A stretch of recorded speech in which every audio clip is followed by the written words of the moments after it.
To make the patterns, you will need a place to work, some cutting tools, a measuring tool, some pattern material.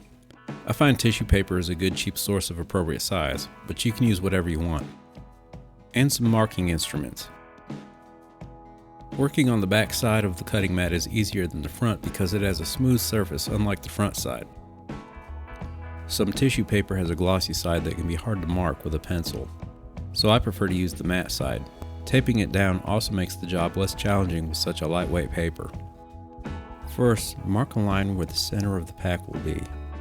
This is important because unless you want a simple box shape, measurements that determine the shape of the side will come from here.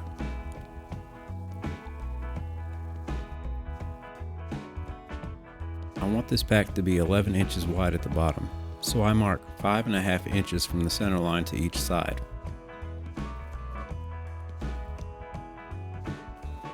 Then make a line 18 inches from the bottom edge to get the height of the pack.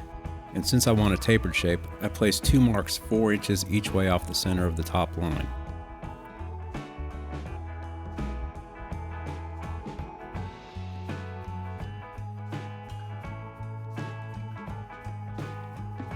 Then mark the 2 side lines. Yeah, I couldn't find my yardstick, so I'll make do with what I have lying around. Now I have a basic shape, but I want to give it a little more detail. Measuring along the side line, marks are placed 2 1/4 inches from the bottom of both sides.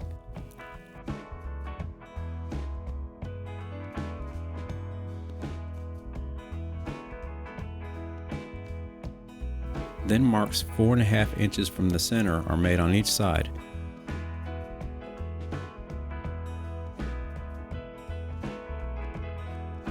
Then those points are connected with a line.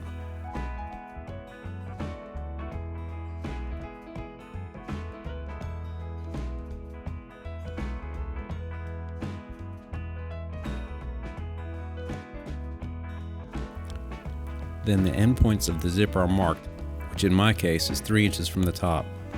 These marks are important when determining the length of the side panels. Another line is made 11 inches from the bottom. This line will be the height of the shorter section of the front of the pack, and also become its pattern by folding along this line. It will save time by making it 2 pattern pieces in one. I also make a note so I don't forget what the line is for. I also make notes on the zipper end marks.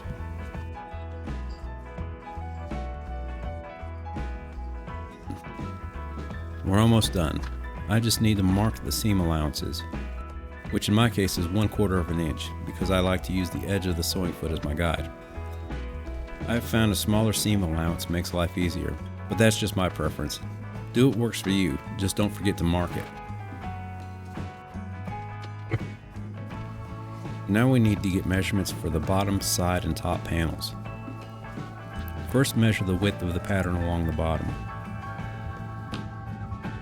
Then up the side to the zipper mark. Then up from one zipper mark around the top and down to the other zipper mark. Don't forget, write your measurements down. Don't forget to add the seam allowance to each of the end panels.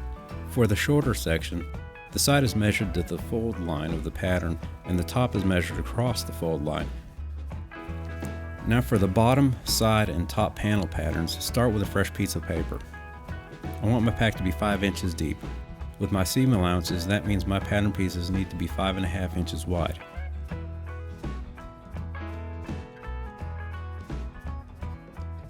Using the calculations written down, the panel lengths are drawn and marked.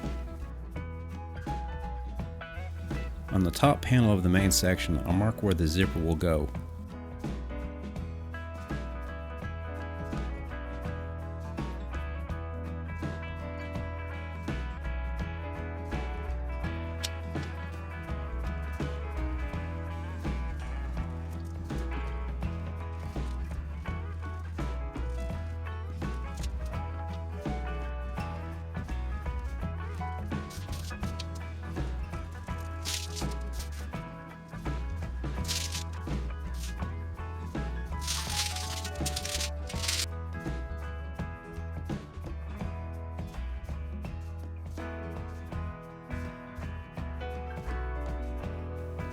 The smaller section on the front I want to be 3 inches deep, and I measure and mark accordingly, also placing my zipper mark on the top piece of this section.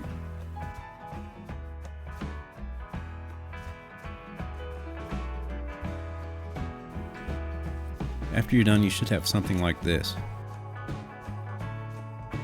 Here are all the dimensions for my pattern pieces.